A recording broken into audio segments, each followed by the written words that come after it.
അവന്റെയും പുത്രന്റെയും പരിശുദ്ധാത്മാവിന്റെയും നാമത്തിൽ ആമേൻ. ഇവിടെ ഇന്ന് ജൂലൈ മാസം 20-ാം തീയതി തിങ്കളാഴ്ച. അമ്മേ പരിശുദ്ധ അമ്മേ, അമ്മേ പരിശുദ്ധമേ, ദൈവമാതാവേ, കൃപാസനത്തിലൂടെ ഞങ്ങൾക്കും ഞങ്ങളുടെ ദേശത്തിനും അമ്മ മധ്യസ്ഥം തേടി തന്ന എല്ലാ അനുഗ്രഹങ്ങൾക്കും കൃപകൾക്കും ഞങ്ങളിപ്പോൾ ഹൃദയം നിറഞ്ഞ നന്ദി പറയുന്നു.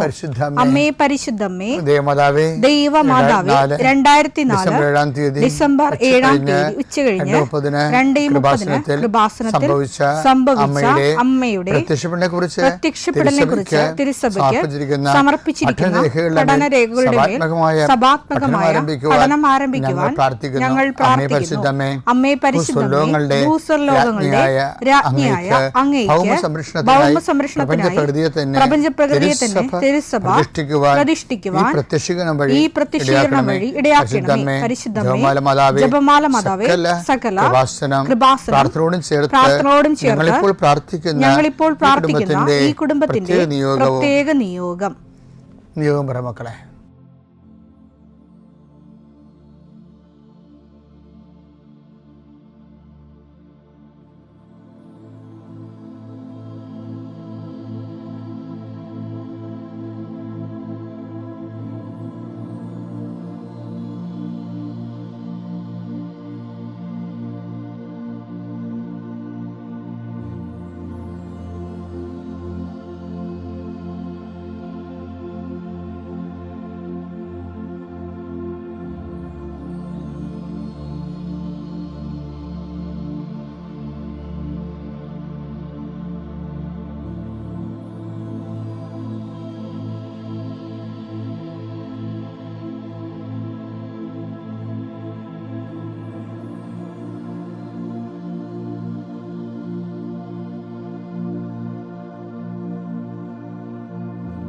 അമ്മയുടെ പ്രത്യക്ഷീകരണത്തിന്റെ ഈ അനുഗ്രഹവേളയിൽ ഞങ്ങൾക്ക് സാധിച്ചു തരുവാൻ കനിയണമേ.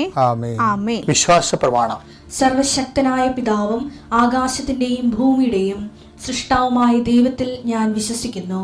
അവിടുത്തെ ഏകപുത്രനും ഞങ്ങളുടെ കർത്താവുമായ ഈശോ മിശിഹായിലും ഞാൻ വിശ്വസിക്കുന്നു.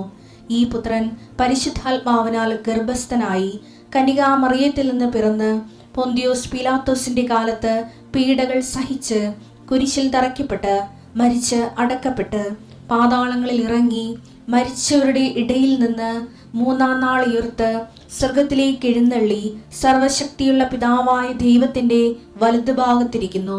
അവിടെ നിന്ന് ജീവിക്കുന്നവരെയും മരിച്ചവരെയും വിധിക്കുവാൻ വരുമെന്നും ഞാൻ വിശ്വസിക്കുന്നു.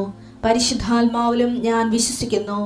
വിശുദ്ധ കത്തോലിക്കാ സഭയിലും പുണ്യവാന്മാരുടെ ഐക്യത്തിലും പാപങ്ങളുടെ മോചനത്തിലും ശരീരത്തിന്റെ ഉയർപ്പിലും നിത്യമായ ജീവിതത്തിലും ഞാൻ വിശ്വസിക്കുന്നു. ആമേൻ. സ്വർഗ്ഗസ്ഥനായ ഞങ്ങളുടെ പിതാവേ, അങ്ങയുടെ നാമം പൂജിതമാകണമേ. അങ്ങയുടെ രാജ്യം വരണമേ. അങ്ങയുടെ തിരുമനസ് സ്വർഗത്തിലെ പോലെ ഭൂമിയിലും ആകണമേ. അന്നു വേണ്ടുന്ന ആഹാരം ഇന്ന് ഞങ്ങൾക്ക് തരണമേ. ഞങ്ങളോട് തെറ്റ് ചെയ്യുന്നവരോട് ഞങ്ങൾ ക്ഷമിക്കുന്നത് പോലെ ഞങ്ങളുടെ തെറ്റുകൾ ഞങ്ങളോടും ക്ഷമിക്കണമേ. ഞങ്ങളെ പ്രലോഭനത്തിൽ ഉൾപ്പെടുത്തരുതേ, തിന്മയിൽ ഞങ്ങൾ രക്ഷിക്കണമേ. ആമേൻ. നന്മ നിറഞ്ഞ മറിയമേ, സ്വസ്തി. കർത്താവ് അങ്ങയുടെ കൂടെ സ്ത്രീകളിൽ അങ്ങ് അനുഗ്രഹിക്കപ്പെട്ടവളാകുന്നു. അങ്ങയുടെ ഉദരത്തിൻ ഫലമായി ഈശോ അനുഗ്രഹിക്കപ്പെട്ടവനാകുന്നു. പരിശുദ്ധ മറിയമേ, തമ്പുരാന്റെ അമ്മേ, പാപികളായ ഞങ്ങൾക്ക് വേണ്ടി ഇപ്പോഴും ഞങ്ങളുടെ മരണസമയത്തും തമ്പുരാനോട് അപേക്ഷിക്കണമേ. ആമേൻ. കർത്താവിന്റെ ഉന്നതമായ നാമത്തിന് സ്വസ്ഥം ചെയ്യുന്നു. കർത്താവിന്റെ വിശുദ്ധ പൗരോഹിത്യത്തെ മഹത്വപ്പെടുത്തണമേ. കർത്താവ് സഭയിലുള്ള സാന്നിധ്യം പ്രകടമാക്കണമേ. 40 വർഷം ഞാൻ അർപ്പിച്ച കൃപാന്റെ യുഗതിയാൽ കൃപാസനത്താരെ ജീവനോടെ പ്രത്യക്ഷപ്പെട്ട മാതാവിൻ്റെ മധ്യസ്ഥത്താൽ ഞാൻ മക്കളെ ഈശോ നാമത്തെ ആശീർവദിക്കുന്നു. കർത്താവേ, ജോലിയില്ലാത്തവര്, വീടില്ലാത്തവര്, ജീവിതത്തിൽ കലഹങ്ങളും ഭിന്നതകൊണ്ട് പിരിഞ്ഞു താമസിക്കുന്ന ജീവിത പങ്കാളികളെ, കുഞ്ഞുങ്ങളുടെ തെറ്റായ അവസ്ഥകൾ കണ്ട് വിഷമിക്കുന്ന മാതാപിതാക്കന്മാരെ, ശാരീരികമായ രോഗങ്ങളെ അവസരപ്പെടുന്നതും രോഗം ആകുന്നതിന് സമയമെടുക്കുന്നില്ലെന്ന് ഓർത്ത് ഉത്കണ്ഠപ്പെടുന്നവരെയും സമർപ്പിച്ച് പ്രാർത്ഥിക്കുന്നു. ഇന്ന് യാത്ര ചെയ്യുന്നവരെ, ഇന്നത്തെ യാത്രയ്ക്ക് വേണ്ടി വിവിധമായ ഒരുക്കിയിരിക്കുന്ന ലക്ഷ്യങ്ങൾ, കണ്ടുമുട്ടുന്ന വ്യക്തികൾ, സംസാരിക്കുന്ന സംഭാഷണങ്ങൾ, എഴുതുന്ന രേഖകൾ, ഒപ്പിടുന്ന ഡോക്യുമെൻറ്റുകൾ, പങ്കെടുക്കുന്ന ഇൻ്റർവ്യൂകൾ, സെൻഡ് ചെയ്യുന്ന മെസ്സേജുകൾ എല്ലാം കർത്താവിൻ്റെ കൃപയാൽ നിറയപ്പെടാനും, നീ ഇന്ന് തിരികെ എത്തുന്ന സമയത്ത് കർത്താവിൻ്റെ കൃപ നിന്നെ നിറഞ്ഞു നിന്നുകൊണ്ട് സന്തോഷം വന്ന് ഉറങ്ങുവാനും, ഇന്നത്തെ ദിവസം മുൻനിർത്തി നീ കണ്ടുമുട്ടുന്ന ഓരോ നിമിഷങ്ങളെയും, നിൻ്റെ ഓരോ സമയങ്ങളെയും, സന്ദർഭങ്ങളെയും, എല്ലാ സംരംഭങ്ങളെയും പരിശുദ്ധമ്മ ദൈവമാതാവിൻ്റെ മധ്യസ്ഥത്തിൽ രാത്രിയും തിരിച്ചെത്തുന്നവരെ കർത്താവിൻ്റെ നാമത്തിൽ മാതാവിൻ്റെ മധ്യസ്ഥതയിൽ ഞാൻ നിൻ്റെ ജീവിതത്തെയും നിൻ്റെ കുടുംബത്തെയും ഈശോ നാമത്തെ ആശീർവദിക്കുന്നു. എൻ്റെ പ്രിയപ്പെട്ടവരെ, ദൈവം അനുഗ്രഹിക്കട്ടെ എന്ന് പ്രാർത്ഥിക്കുന്നു. ഒത്തിരി പേര് നമ്മുടെ ഡെയിലി ബ്രെഡിനെ കുറിച്ച് സാക്ഷ്യം പറയുന്നവർ പലരും ഡെയിലി ബ്രെഡ് റെഫർ ചെയ്യുന്നുണ്ട്. ഇന്നലെയും കൊണ്ട് ഒരാൾ റെഫർ ചെയ്തു. എന്നുവെച്ചാൽ അവർക്ക് ഗേറ്റ് വെക്കാൻ പറ്റണില്ലായിരുന്നു.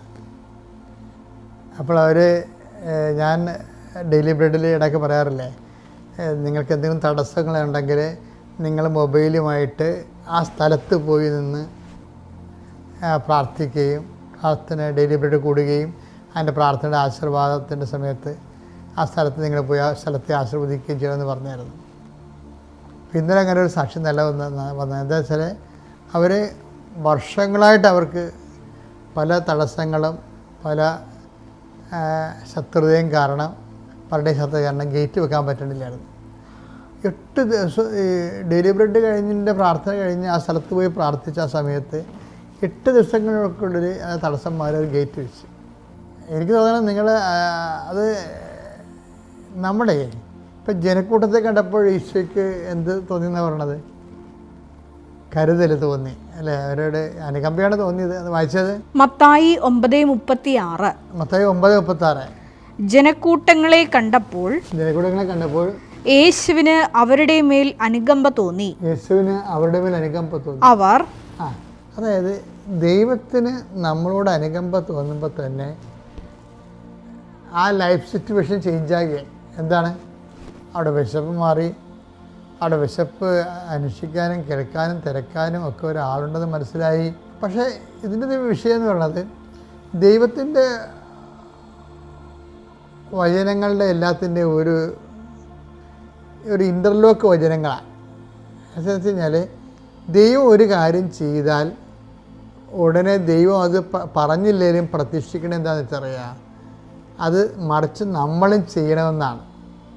പക്ഷേ അത് ഭയങ്കര ദൈവം ഒരു കാര്യം ചെയ്താൽ അതിൻ്റെ ഒരു ഇൻ്റർലോക്ക് സിസ്റ്റം എന്ന് പറയുന്നത് മറിച്ച് പരസ്പരമാണ് ഈ വിഷയം.